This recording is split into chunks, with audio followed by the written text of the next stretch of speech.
আসসালামু আলাইকুম বন্ধুরা, কেমন আছেন? আশা করি সবাই ভালো আছেন। দেখেন, আমার বাড়ির পাশে আমার একটু ছোট্ট একটু জায়গার ভিতরে আমি একটু বাগানের মতন করছি, মানে ক্ষেত।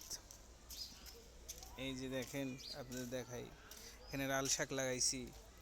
ওইখানটাই ওই যে পাশে কলমি শাক, সে হলো গিয়া আপনার মূলা শাক, ওই যে আলু শাক, পেয়ারা গাছ আছে, করলা গাছে। দেখেন আমার গাছে কি সুন্দর পেঁপে ধরছে। ওই যে কলা, ছোট ছোট কলা গাছ লাগানো হয়েছে। দেখেন কি সুন্দরই। আশা করি আপনারা আপনাদের বাড়ির পাশে ছোট্ট জায়গায়, নিজেদের জায়গায় এরকম ছোট ক্ষেত করবেন, তাহলে নিজেদের শাকসবজি বাজার থেকে কিনা লাগবে না, ফরমালিন মুক্ত শাকসবজি কিনবেন এবং খাবেন। দেখেন,